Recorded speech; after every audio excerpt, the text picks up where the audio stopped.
Señoras, señores, espero que se encuentren bastante bien. Estamos a 22 de junio del año 2023. Como están viendo en la pantalla, señores, ahora sí por completo lograron tumbar Piña, Lainez y sus secuaces por completo el plan B a la reforma electoral del presidente Andrés Manuel López Obrador, que pretendía ahorrarse un aproximado de 7,000 millones de pesos anuales.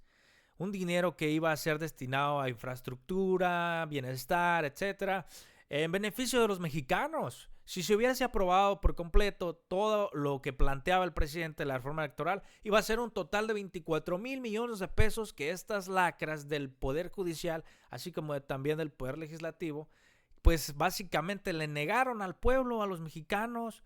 Usaron la tonta excusa de que supuestamente no se discutió lo suficiente en el Congreso. La Suprema Corte de Justicia de la Nación ha invalidado por completo el llamado Plan B electoral del gobierno, un paquete de 6 reformas con las que la administración de Andrés Manuel López Obrador pretendía cortar los recursos y las facultades del Instituto Nacional Electoral, INE, la instancia autónoma que organiza los comicios en México por mayoría de votos. Al máximo tribunal ha resuelto este jueves que la manera del como el Congreso procesó las reformas implicó violaciones graves al debido proceso legislativo, entre otras, porque en cuestión de horas se aprobaron modificaciones a cientos de normas que los legisladores ni siquiera tuvieron tiempo de conocer. Esa es la excusa que se utilizó para cancelarse el plan B, señores. ¿Ustedes se imaginan cuántos mexicanos no se hubieran beneficiado con estos tantos miles de millones de pesos, señores? Esto no puede ser posible, señores. Como era de esperarse, pues varias reacciones no se hicieron esperar. Una de ellas de las que Julieta Ramírez siempre está ahí, al pie del renglón, defendiendo la Constitución como lo emana la ley. Con la novedad que los ministros del Poder Judicial acaban de terminar de invalidar la segunda parte del Plan B de la reforma electoral. Pero fíjense, al presidente lo eligieron más de 30 millones de mexicanos y la ciudadanía decidió darle a Morena y a sus aliados casi el 55% de las curules en la Cámara de Diputados. Y ahora resulta que los ministros pueden detener la voluntad del pueblo. Ministros que, por cierto, la mayoría llegaron a propuesta de Calderón y de Peña Nieto. Y lo peor de todo es que le están haciendo el caldo gordo a los diputados de oposición, pues ellos ni siquiera quisieron discutir el plan B. Se fueron de la sesión como siempre y los ministros de ahí se agarraron para invalidar la reforma, que porque hubo una confusión que les impidió a los diputados de minoría que pudieran discutir la reforma. Uy, sí, pobrecitos los nenes. Pero en el 2024, nuestro plan C será arrasar en las urnas y lograr una reforma al Poder Judicial. Y ese no lo van a poder detener. Pues, señores, así como lo están escuchando, en el 2024 no hay nada que puedan hacer el Poder Judicial. Sí, conseguimos mayoría calificada, por supuesto, que porque no se sabe qué pueda suceder. Todo indica a que sí vamos a arrasar. La gente está más despierta que nunca. Hay más gente consumiendo contenido en las redes sociales. Hay más gente concientizando que se suman a la cuarta transformación día con día. Y yo no tengo ni la menor duda que vamos a arrasar en 2024. Una vez teniendo mayoría en el Congreso, el presidente va a presentar esta reforma en donde se le va a permitir a los ciudadanos elegir por voto popular a los ministros, señores, como en los tiempos de Juárez. Esto es muy necesario porque pues los ministros han venido desde sexenios atrás, han venido siendo impuestos por los mismos presidentes, pues han venido estando subordinados al Ejecutivo por muchísimos años. El presidente lo declara autónomo al Poder Judicial y el presidente los deja que actúen de manera que pues están atentando en contra de los ciudadanos básicamente. Pero, como el mismo presidente lo ha dicho en muchísimas mañaneras incontables veces, es bueno que este tipo de situaciones se den, que acontezcan, para que se exhiban, para que enseñen el cobre, para que la gente se despierte y vea el clase de pudrición que nos ha estado gobernando durante muchísimos años, señores, para no regresar a lo mismo. Entonces, bueno, pues el plan B ya se tumbó. No hay nada que hacer ahí. Hay un bloque opositor en el Poder Judicial. Así que aunque se vuelva a meter una reforma electoral de nuevo, pues se va a rechazar con esos 200 plurinominales que fueron impuestos por Peña Nieto, Calderón. Se va a rechazar si se vuelve a meter una reforma electoral. Pero en 2024, el plan C no lo van a poder parar. No lo van a poder parar. Vamos a arrasar y con las manos amarradas, señores. Así que les dejo aquí con el video de cómo fue que se llevó a cabo la votación, que hasta me sorprendió que el mismísimo Saldívar votó en contra. Chapulinea, pues, está al lado de los buenos, está al lado de los malos.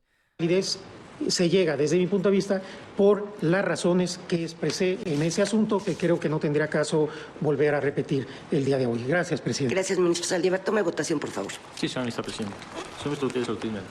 A favor del sentido, la parte de consideraciones y anuncio un voto concurrente. Señor ministro González Alcántara. A favor. Señor ministro Esquivel Moza. En contra y con voto particular. Señor ministro Ortiz Alba. Contra y con voto particular. Señor ministro Aguilar Morales. A favor. Señor ministro Pardo Rebolledo. Estoy a favor del proyecto con la mayoría de sus consideraciones, pero no comparto algunas de las violaciones que se destacan en el mismo.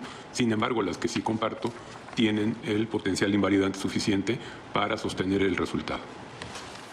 Señor ministro Saldívar Ledo. Con el sentido del proyecto, en contra de las consideraciones, anuncio voto concurrente. Señor ministro Ríos Farjat. Con el proyecto, apartándome de algunas consideraciones y reiterando mi voto en la acción de inconstitucionalidad 29 de 2023.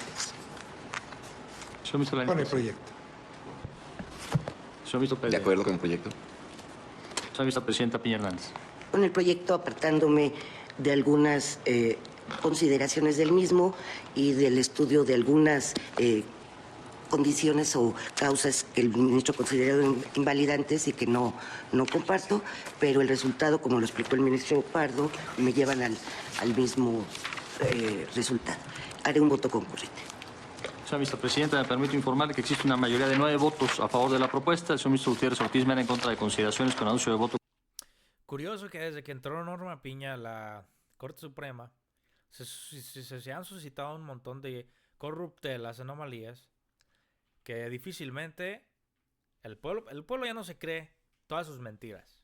Ellos pueden aventarse su discurso de la violación a la Constitución y que por artículo fulano de tal. No, ya no hay forma de que puedan engañar a la ciudadanía y no se dan cuenta, es lo peor de todo. O sea, ¿cómo es posible que van a quitarles una reforma que fue impuesta por el Poder Judicial por más de 300 diputados que fueron electos por voto popular, cuando ellos, ministros, fueron impuestos por expresidentes y exfuncionarios de gobiernos pasados que se dedicaron a privatizar nuestro país? ¿Cómo es posible, señores? Bueno, me despido y los dejo con el video de la reacción de nuestro presidente Andrés Manuel López Obrador en la mañanera, que nos hizo esperar. Hoy, de que va a desechar lo de la ley electoral, me estaban diciendo que el proyecto que van a presentar ni siquiera va al fondo. Se queda en la forma y además considero que es una invasión, una intromisión al poder legislativo. Le van a corregir la plana al poder legislativo, ya convertido en el supremo poder conservador, ¿no? En defensa de la minoría conservadora, están argumentando de que la ley no se discutió en el Congreso, no se discutió lo suficiente, cuando sí se discutió y además el bloque conservador en el Congreso no quiso ni siquiera participar en nada. Pues por eso van a anular la ley electoral. Claro que es un asunto de forma, pero la forma es fondo. Cuando se trata de la intromisión de un poder en asuntos que competen a otro. Entonces, pues todas las leyes que se aprueben, si se impugnan, porque no se discutieron bien, aunque exista un reglamento en el Congreso y se apegue a ese reglamento, los del Supremo Poder Conservador anulan las leyes. Por eso pienso que es importantísimo que se elijan a los integrantes del Poder Judicial. ¿Cómo se elige al presidente? ¿Cómo se elige a los diputados? ¿Cómo se elige a los senadores?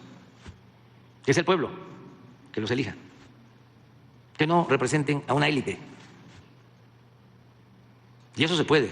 Yo voy a presentar una iniciativa de reforma en su momento, para que el pueblo elija, como era, repito, en la época de la República Restaurada, en la época de Juárez y de Lerdo. Ministros con mucha integridad, con muchos principios, muy representantes de los intereses del pueblo, eran los que conformaban el Poder Judicial. No empleados, ¿no?, de grupos de intereses creados. Y que el pueblo no sabe de esto. ¿Cómo no? ¿Sabe más que lo que se piensa? ¿Cómo no van a saber los mexicanos?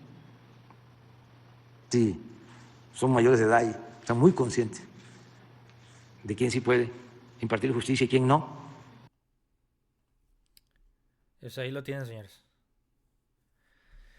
Ahí lo tienen, señores. Sería fantástico, ¿no? Tener que votar por ministros, elegirlos con voto popular y tener la tranquilidad de que tenemos un poder judicial que, pues, en lugar de retroceder todo lo que el presidente ha venido haciendo, pues le dé más para adelante, ¿no? Que dejen de dejar salir libres a los delincuentes, que trabajen como corresponde. Pero bueno, ya tumbaron el plan C y no hay nada que se pueda hacer. A esperar al 2024, señores, las reformas que va a enviar el presidente en septiembre del próximo año. A ver cómo nos va. Señores, esto fue todo por el día de hoy. Yo soy Alejandro Martínez. Dale like, suscríbete si llegaste hasta este punto. Muchísimas gracias por ver mis videos. Se los agradezco de todo corazón. Y nos vemos hasta mañana.